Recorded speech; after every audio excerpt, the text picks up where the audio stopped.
지난주 우리에게 주신 레마의 음성이 뭐냐?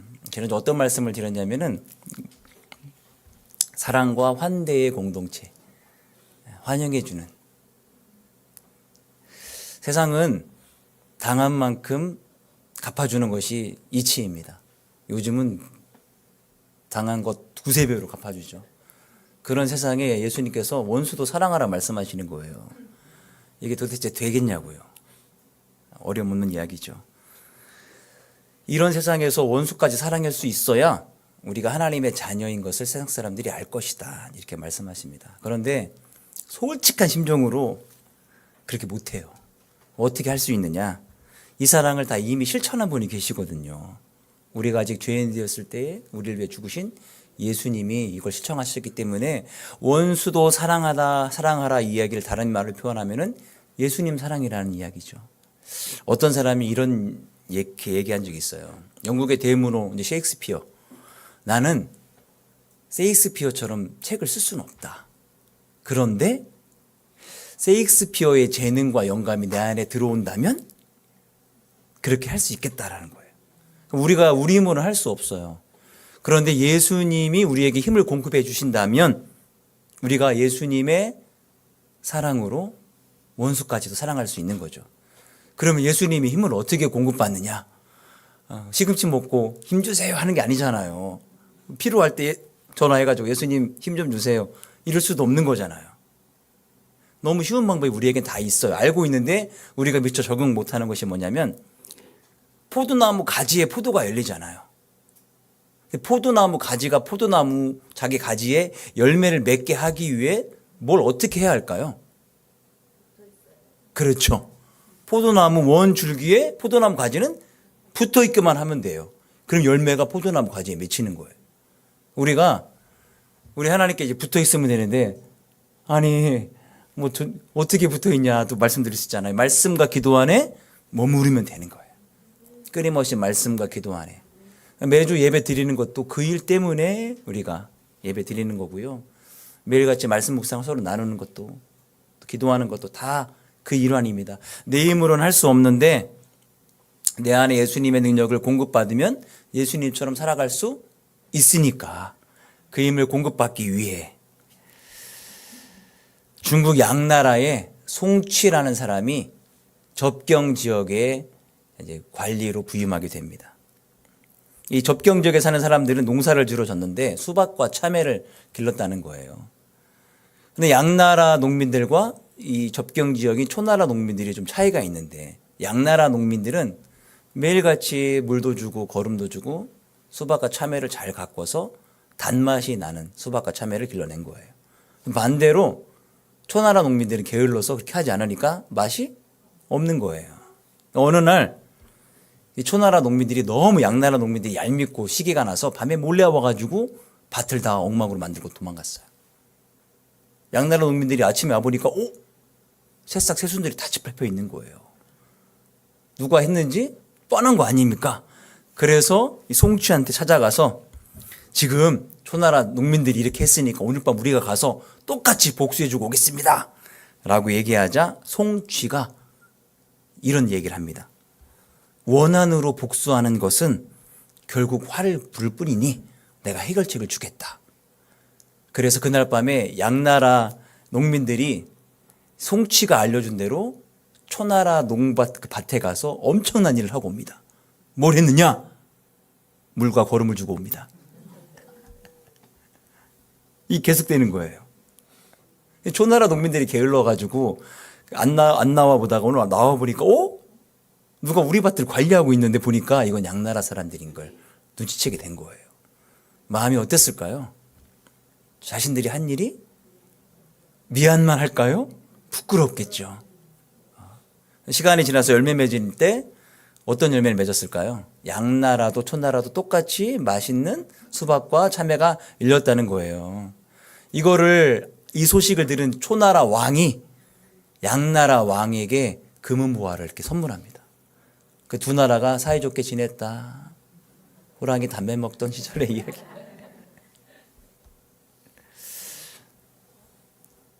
프랑스의 작가 빅토르 유고의 유명한 작품 레미제라블 잘 아시죠?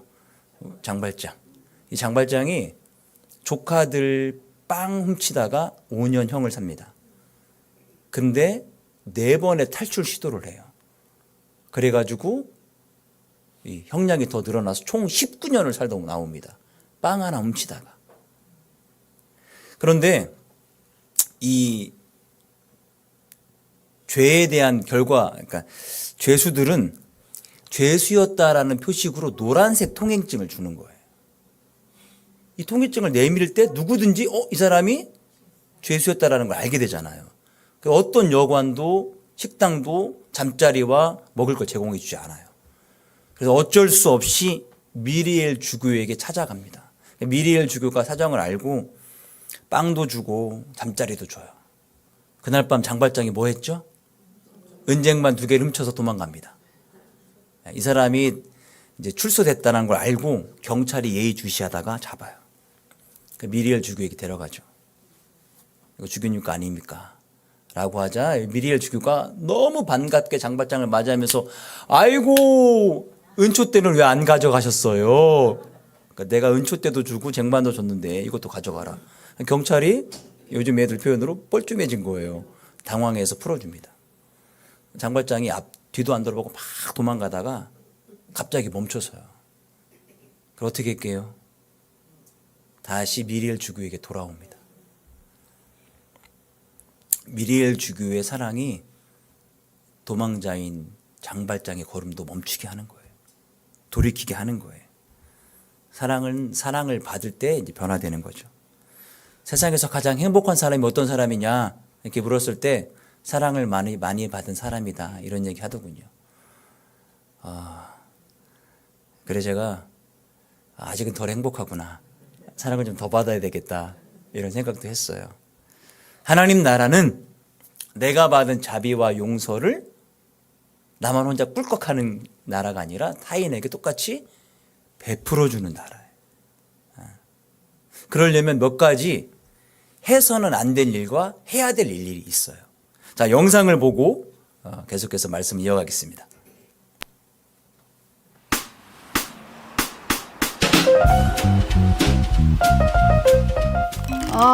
살 것 같다. 배고파 죽는 줄 알았네. 아니, 박 과장이 1시 미팅 자료라면서 점심시간 5분 전에 파일 보낸 거 알아? 그래놓고 지는 점심 먹으러 간다는 거야. 그러니까 이건 선 넘은 거지. 박 과장 은근히 그런 거 있어. 자기 일정만 중요해. 다른 사람은 어찌 되든 말든. 그래, 나도 중요한 미팅인 거 알아. 그러니까 미리미리 해놨어야지. 외주가 늦어서 그런 거라고? 아이고, 남탓 시작하면 끝도 없네요. 하여튼 그 인간은 한마디로 그냥 한마디로 이기적인 인간이야. 극혐! 아직 꼴레기가 싫다니까.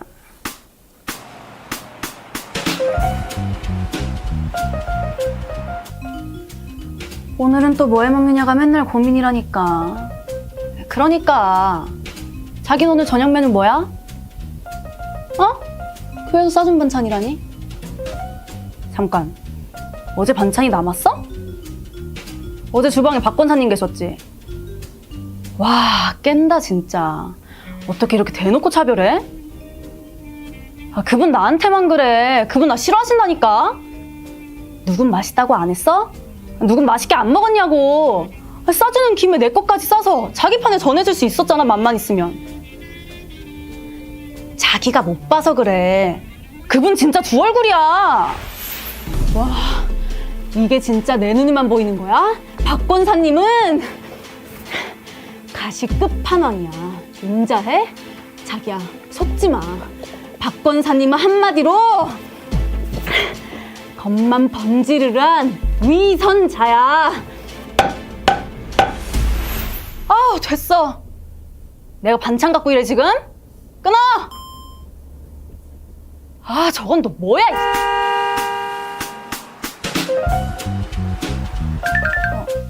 예원 아빠, 속으로 공지 올라왔다. 이번 토요일 노방전도 다 참석하래. 어머, 이게 뭐야? 자기야, 이것 좀 봐봐. 이번에 새로 맞춘 조끼인가 봐. 아니, 어떻게 이런 걸 고르냐? 노란색에 똥색 글씨가 웬 말이야? 요새 공무원들도 이렇게 안 입어. 노방전도도 갈까 말까인데 이걸 입으라고? 어머, 옷이 왜 안 중요해? 요새 마케팅도 이미지로 하는 시대 아니야? 아우, 됐어. 난 안 가. 이러고 전도하면 교회 이미지나 깎이지 좋을 게 하나 없어. 조끼 이거 장로님들이 골랐지? 아, 그럴 줄 알았다. 자기들이나 어울릴 옷을 왜 젊은 교인들까지 입히려고 하나 몰라. 하여튼 무조건 라떼는 하면서 옛날식만 우기는 고집불통 시골 천뜨기. 내가 노방전도가 싫다는 게 아니야. 에? 뭐야?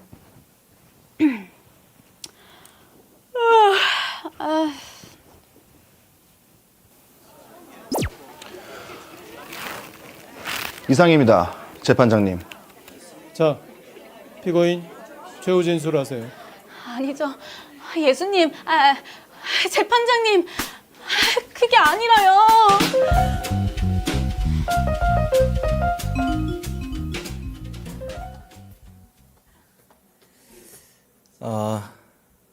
박 과장님, 박 권사님 문제가 아닙니다.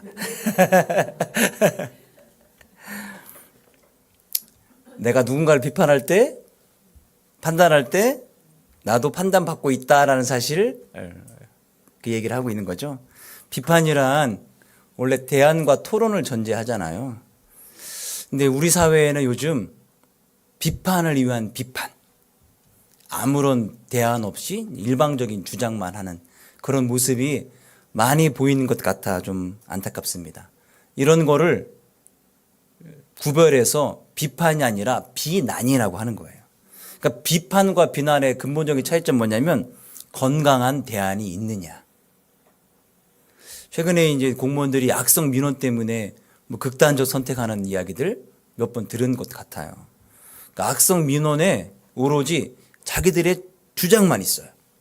다른 사람의 이야기 듣지 않으려고 하죠. 자기의 민원이 수용될 때까지 상대를 계속 괴롭히는 거예요. 괴롭혀서 그 문제를 해결하려고. 얼마나 그 고통이 컸으면은 끝내 그렇게 극단적인 선택까지 할까. 자, 비판과 비난의 구분이 좀 사라져가는 이 시대. 대안과 토론 대신에 고집스러운 자기 주장만 가득한 이 세상에서 우리 하나님 나라 사람들은 어떻게 살아가야 할까요? 말씀에 답이 있습니다. 36절 읽어볼까요? 너희 아버지의 자비로우심 같이 너희도 자비로운 자가 되라. 일단은 어떤 사람이 되라고요? 자비로운 사람이 되래요. 그러니까 우리가 지난주 말씀에서 원수를 사랑하되 물러서지도 말고 내가 원수를 이렇게 사랑했는데 뭔가 좀 달라지거나 나한테 해주는 게 있겠지라고 기대가 없어도 절망하지 마라 이렇게 말씀하시잖아요. 그렇게 사랑을 행하는 사람으로 우리는 부름받았어요. 그런데 오늘 말씀해 보니까 이렇게 행하는 사람들이 누구의 자녀라고요? 네, 하나님이 우리 아버지가 되신다는 거예요. 그렇게 사랑을 행하는 사람들이. 우리의 진짜 본질은 뭐였을까? 자, 에베소서 2장 3절 말씀입니다. 전에는 우리도 다 그 가운데서 우리 육체의 욕심을 따라 지내며 육체와 마음에 원하는 것을 하여 다른 이들과 같이 본질상 진노의 자녀이었더니. 원래는 누구의 자녀였다고요? 진노의 자녀였는데 지금은 누구의 자녀라고요? 하나님의 자녀라는 거예요. 자녀는 누구를 닮을까요? 부모를 닮죠. 그래서 자녀들을 보면서 왜 이러냐 할 게 아니라 내가 저렇구나. 그렇게 생각해야 됩니다. 참 안타깝게도 이건 안 닮았으면 하고 싶었던 게 있었는데 그런 걸 또 닮아가잖아요. 그죠? 좋은 것도 닮아오기도 하고 좋은 것만 쏙쏙 뽑아서 닮았으면 좋겠는데 그렇지 않잖아요. 아무튼 닮아요. 참 묘하게 닮는단 말이에요. 하나님의 자녀인 우리는 누굴 닮아야 될까요? 하나님 닮아야 되는 거예요. 누가복음에서는 우리 아버지 하나님은 어떤 분이라고 얘기하냐면 자비로운 분이라는 거예요. 그 하나님의 자비로움을 우린 어떻게 해야 되는 거예요? 닮아야 되는 거죠. 설교 끝. 하고 싶지만 시간이 너무 많이 남아서 좀 더 해볼게요. 왜 사람들이 타인에 대해서 무서운 비난을 할까요? 내 생각이 옳다고만 생각하기 때문에 그렇답니다. 이거를 성경에서는 이 고집인데 자기의라고 얘기해요. 근데 하나님의 의는 무조건 하나님이 옳다라는 생각이 아니라 우리를 불쌍히 여기고 긍휼히 여기시는 마음이 하나님의 의의 기반이에요. 그러니까 우리가 아직 죄인 되었을 때 우리를 위하여 하나님의 독생자 아들 대신 내어주심으로 하나님의 사랑을 확증하셨죠. 예. 그게 하나님의 사랑이잖아요. 그래서 너희가 나의 자녀가 된 만큼 이제는 나를 닮아 자비롭게 살아라 라고 일단은 말씀을 하십니다. 자비로움에 너무나 좋은 예가 선한 사마리아인 비유이잖아요. 한 유대인이 강도 만나서 거의 죽을 뻔하잖아요. 죽게 돼요. 그냥 내버려두면 죽는 거예요. 그런데 같은 유대인이면서도 종교를 섬기고 지도자였던 레위인과 제사장은 이 사람을 보고도 모른 척 합니다. 그런데 유대인들이 정말 발바닥에 때만치도 여기지 않던 사마리아인이 그 유대인을 구해주잖아요. 치료도 해주고 돌봐주고 돈도 주고 여인의 숙에다가 내가 돈이 부족하면 돌아올 때 또 주겠다. 이렇게 해요. 민족적, 종교적 경계를 넘어서는 자비가 바로 우리 하나님이 원하시는 자비예요. 자비는 감정이 아니라 행동이에요. 행동. 아우 저 사람 너무 불쌍하다 라고 여기는 게 아니라 진짜 행동한다라는 거예요. 제가 이제 공부했던 서울시인데 지금은 이제 목사님 이제 목회를 하시는데 정인교 교수님 이야기에 의하면 독일로 유학을 갔는데 어떤 식으로 유학을 많이 갔냐면 할머니 혼자 사시는 집에 말벗도 해드리면서 그 집에 하숙을 한대요. 싸게. 이렇게 유학생들이 많이 간다라는 거예요. 그래서 그 할머니 집에 가서 공부도 하고 말벗도 해드리고. 이분이 자기는 그리스도인이라고 하는데 1년에 단 한 번은 교회를 안 가신다는 거예요.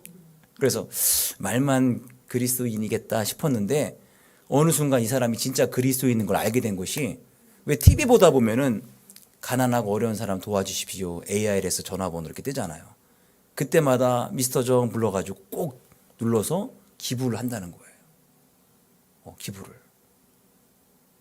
그리고 그때 알았다는 거예요. 아, 이 나라의 신앙은 진짜 행동으로 하는 신앙이구나. 아유, 아이들 굶어서 배고프겠다, 안타깝다 하는 게 아니라 실제로 행동한다라는 거예요. 그래서 자비는 감정이 아니라 행동이에요. 주님은 선한 사마리아인 비유를 통해서 뭐라고 마지막 질문하시는가? 누가 너희의 이웃이냐? 그럴 때 처음에 질문했던 사람이 자비를 베푼 사람이 나의 진짜 이웃입니다라고 대답합니다. 같은 유대인, 레위인, 제사장이 아니라 나에게 자비를 베푼, 우리에게 자비를 베푼 사마리아인이 나의 진짜 이웃입니다. 용서의 예로는 가늠한 여인 있잖아요. 가늠한 여인 돌로 지금 쳐서 죽이려고 사람들이 다 돌 들고 있잖아요. 예수님이 뭐라고 그랬죠? 죄 없는 자가 먼저 돌로 쳐라. 죄 없는 사람이 어디 있어요, 그죠? 그 마음에 찔려 돌을 다 예수님 발밑에 던져놓고 그 사람들은 갑니다. 그 와중에 누가 진짜 돌로 칠 수 있을까요? 죄 없던 한 사람. 예수님은 돌로 칠 수 있어요. 죄가 없으니까. 근데 예수님 그 여인에게 뭐라고 얘기하죠? 나도 너를 정죄하지 않겠다. 예수님의 용서는 죄를 가볍게 여기는 게 아니에요. 예수님의 용서는 죽어야 될 사람을 살리시는 용서란 말이에요. 그래서 예수님께서 십자가 지을 때 마지막 하셨던 말씀, 아버지여 저들의 죄를 사하여 주옵소서 라고 기도하셨던 거예요. 가장 극단적인 상황에서도 예수님은 용서를 선택하십니다. 용서는 상대방의 회개보다 하나님의 성품에 근거를 둬야 돼요. 저 사람이 용서를 빌으니까 아유 그래 좀 마음을 돌이킨 것 같다. 내가 용서해 줄게가 아니라 그 사람이 어떤 마음을 품었든 간에 나를 용서해 주신 하나님의 용서로 내가 그 사람을 용서해 주는 거다. 이 얘기잖아요. 그래서 두 가지 하지 말라고 예수님 말합니다. 비판하지 말고 정죄하지 말라고요. 읽어볼까요? 37절 말씀.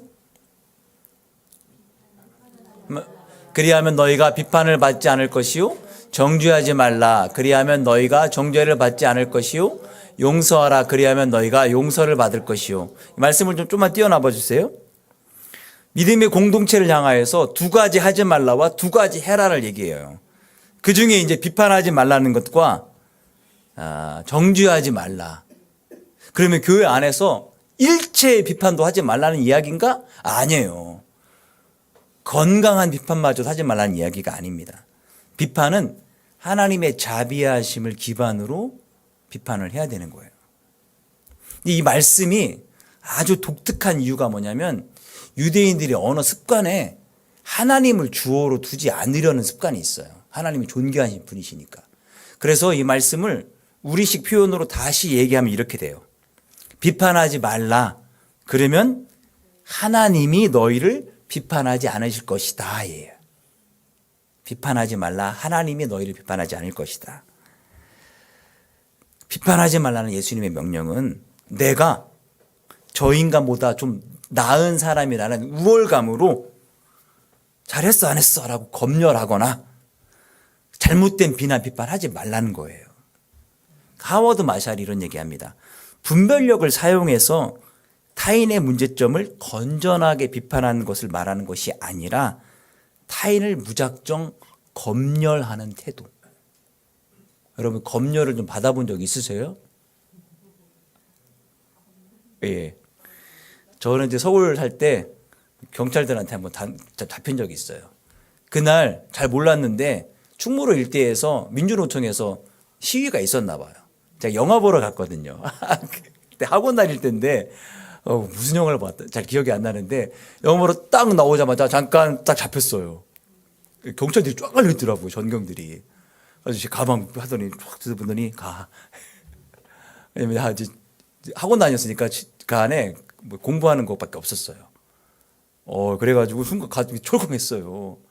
예. 검열은 권력이 있는 사람이 권력이 없는 사람에게 무작정 들이대는 거예요. 맞느냐 안 맞느냐. 이 사람들이 뭔가 조그만 나쁜 의도로 이 사람도 아마 데모하러 온 사람이다라고 저한테 뒤집어 씌우면 저는 그날 잡혀가는 거예요. 아유, 영화 보다가도 순식간에 계속 그 생각이 나오더라고요. 뜨끔하더라고요. 대학 때도 그런 검열을 받아본 적이 없는데 대학 다 졸업하고 나서 학원에서 재수학원 아니고요. 이렇게 취업하려고 학원 다니는데 그런 걸 당해봤다니까요.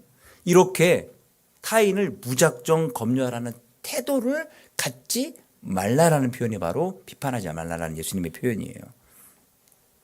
우리가 최종 심판자인 것처럼 하나님처럼 누군가를 판단하며 심판할 때 하나님도 우리를 판단하고 계시다는 사실을 절대 잊어서는 안 됩니다. 아까 영상에서 이 사람이 박 부장님도 박 권사님도 다 나쁜 사람이라고 판단했는데 결국은 그 판단으로 예수님께 판단받잖아요. 우리가 타인의 잘못을 보면서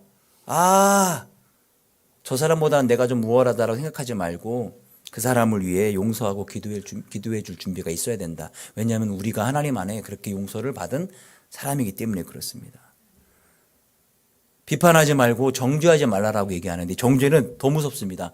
정죄의 용어가 이 법적 용어잖아요. 뭡니까? 이 사람은 유죄, 땅땅땅 유죄라고 판단하는 게 정죄하다예요. 여러분 죄인을 향한 유죄 판결도 하나님께서 세상 끝날에 하신다라고 다 밀어놓은 판단을 지금 우리가 하고 있다는 얘기는 우리가 얼마나 하나님 자리를 넘보고 있는 겁니까? 이거 위험한 거예요. 하나님의 자비하심을 떠난 비판은 결과가 비난밖에 올 수 없습니다. 비난하게 되잖아요. 그러면 편견에 사로잡힙니다. 나는 저 사람을 정확히 모르고 있는데 다른 사람들이 다 똑같이 그 사람에게 그런 이야기를 한다면 저 사람은 저런 사람이겠거나 저 사람이겠거니 하고서 먼저 선입견이 내 안에 생기는 거예요. 그래서 이 공동체가, 하나님 나라의 공동체가 밖에서부터 외적의 침입에 무너지는 것이 아니라 내부로부터 무너지게 되는 거예요. 우리나라 만주의 기상 고구려가 왜 멸망했습니까? 안에서 문을 열어줘서 멸망했어요. 안에서 배신자가 그 문을 열어줬다니까. 마지막 고구려성 평양성 문을 맞냐 세우라. 그래서 멸망했어요. 그래서 너무너무 중요한 거예요. 그래서 하나님께서 내부 분열을 막기 위해 비판과 정죄를 금하시는 것입니다. 판단하지 않고 정죄하지 않는 좋은 예가 우리 기도 중에 얘기했던 바리새인과 세리의 비유 알고 있잖아요. 예수님은 자기가 스스로 의롭다고 얘기하는 바리새인과 자기가 죄인임을 고백하며 긍휼을 구하는 세리의 기도를 이렇게 보시면서 바리새인처럼 타인을 정죄하는 영적 위험성을 경고하십니다. 그 진짜 의인, 예수님이 말한 진짜 의인은 저 바리새인이 아니라 자기가 죄인이라고 얘기하는 저 세리가 진짜 의인이다라고 예수님 말씀하시죠. 다윗은 사울 왕을 죽일 수 있는 기회가 있었어요. 그런데 절대 손대지 않습니다. 자기만 그런 것이 아니라 자기 부하들에게도 절대 사울 왕에게 손대지 말라라고 얘기합니다. 판단을 누구에게 맡긴 거예요? 하나님께 맡긴 거예요. 판단을 하나님께 맡긴다는 이야기는 하나님께서 반드시 가장 공평하고 정의롭게 이 판단을 해주시겠다라는 믿음이 있기 때문에 하나님께 맡기는 거예요. 하나님이 가장 공평하십니다. 하나님께 맡기시면 돼요. 두 가지 하지 말라고 했다면 두 가지 하라고 말씀하시는데 37절, 38절 말씀. 자, 37절은 하반절부터 38절 말씀 읽어볼까요? 자, 용서라부터 용서하라. 그리하면 너희가 용서를 받을 것이요. 주라. 그리하면 너희에게 줄 것이니 곧 후히 되어 누르고 흔들어 넘치도록 하여 너희에게 안겨주리라. 너희가 헤아리는 그 헤아림으로도 너희도 헤아림을 도로 받을 것이니라. 비판하지 말라, 정죄하지 말라, 두 가지 하지 말라 얘기했고요. 용서해라, 줘라라고 얘기합니다. 근데 예수님께서는 하지 말라, 하라 말씀 뒤에 이것에 대한 응답도 얘기해 주세요. 만약에 우리가 다른 사람을 비판하면 그 비판으로 우리도 비판받고, 다른 사람을 정죄하면 또 정죄받고, 반대로 다른 사람을 용서하고 다른 사람에게 주면 내가 너도 용서해 주고 네가 준 만큼 더 넘치도록 해서 너에게 주겠다, 이렇게 말씀하시는 거예요. 만약에 하나님이 엄격한 정의로 잣대를 우리에게 들이댄다면 우리는 어떻게 될까요? 오늘 이 자리가 텅텅 빌 겁니다. 저도 여러분도 예배드릴 사람이 아무도 없어요. 다 죄인이기 때문에 그냥 꾹 참고 용서해 주셨기 때문에 저나 여러분이나 오늘 이렇게 가슴을 쓸어내리며 예배드리고 있는 거 아니겠습니까? 하나님께서 조건 없이 용서를 베풀라는 거예요. 여러분, 내가 용서받았기 때문에 남을 용서해 주는 건 당연합니다. 그런데 하나님께서는 그렇게 당연한 걸 한 우리에게 차고 넘치게 더 부어 주시겠다라는 거예요. 별로 안 믿는 눈치인데 기대 한번 해보시자고요. 예수님은 두 렙돈을 헌금한 과부가 가장 많이 헌금했다라고 칭찬하십니다. 왜냐하면 그날 생활비 전부를 드렸기 때문에 그렇습니다. 예수님이 보시는 것은, 하나님은 액수가 아니라 마음이에요. 마음. 초대교회는 공동체가 자기 것을 다른 사람들에게 나눠줌으로 말미암아 서로의 필요를 채워줬어요. 자비와 나눔은 공동체를 살리는 힘이에요. 우리는 하나님이 자비를 베푸듯이 하나님을 닮은 사람이기 때문에 오늘 자비를 베풀며 살아가야 합니다. 그래야 이 각박한 세상에 하나님 나라를 세워갈 수 있는 거예요. 오늘 말씀은 특별히 하나님의 공동체, 하나님의 자녀된 자들에게 특별히 말씀하시는 겁니다. 부모를 닮은 것처럼 하나님을 닮아라. 특별히 믿음의 공동체 안에서 더욱더 그렇게 해야 된다. 왜냐? 공동체 안에서도 그렇게 무분별한 비난과 용서가 안 이루어져 있기 때문에 그렇습니다. 그러면 어떻게 된다고요? 고구려처럼 마치 전쟁 중에 안에서 문 열어주는 거와 똑같은 거예요. 안에서 무너지는 거예요. 내부 분열로 무너지는 거예요.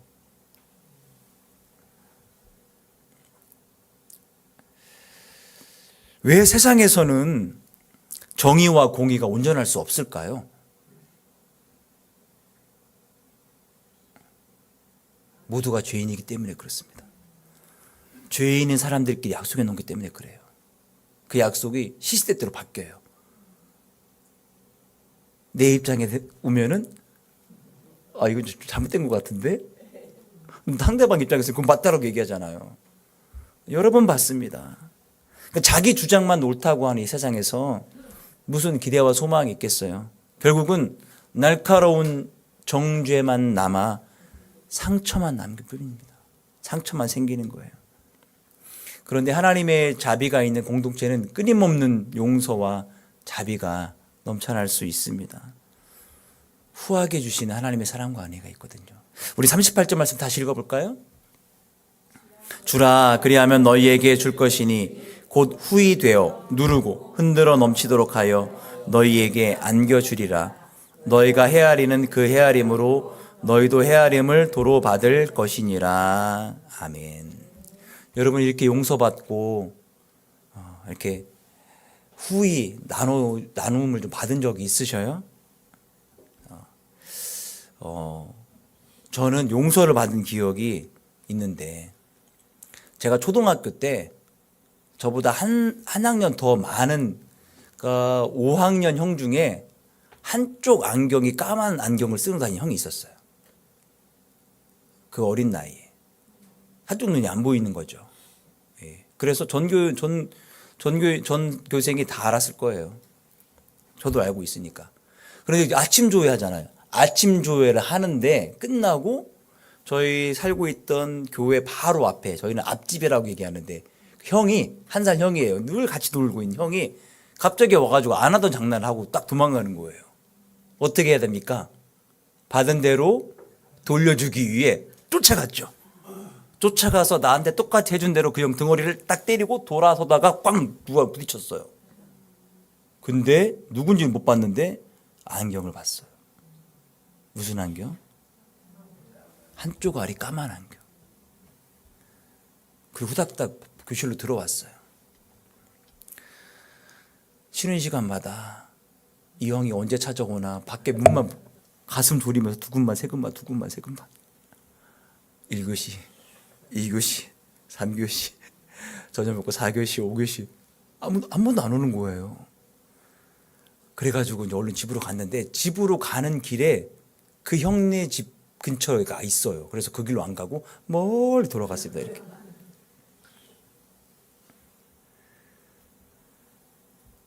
학교 가는 게 늘 불안한 거예요. 그러다가 몇 주 뒤에 동네의 다른 형이 야, 너 걔랑 부딪혀가지고 걔 안경 깨트렸지라고 얘기하는 거예요, 저한테. 내가 저기 뭐라고 할게요? 나 아니야. 했는데 네가 한 거 다 알지만 그냥 넘어가 그랬다라고 그 얘기 하더라고. 제가 어린 나이 4학년 때 그날부터 학교가 천국이 되더라고. 학교가 지옥이었는데 그 몇 주간 그 두근거리고 힘들었던 마음이 지금도 떠나지가 않아요. 제가 이 얘기를 또 괜히 해가지고 그때 트라우마가 다시 막 올라오는 것 같아요. 용서받는 것도 생각해야 되는데 용서받은 삶이란 이 땅에서 천국을 누리는 삶입니다. 용서받지 못하면 지옥을 경험하게 되는 거예요. 용서해주는 삶이란 어떨까요? 그 사람에게 천국을 제공해주는 삶인데 반대로 용서해준 경험들은 있으신가요? 있으실 거예요. 나중에 후회하십니까? 그때 그 인간을 괜히 용서해줘가지고 저렇게 기고만장. 그러지 마십시다. 우리가 이 약속이 하나님 나라를 세워가는 교회 위에 공동체에 하나님께서 주신 약속이에요. 2026년도 용서해주고 주라. 너희에게 줄 것이니 차고 넘치게 줄 것이다.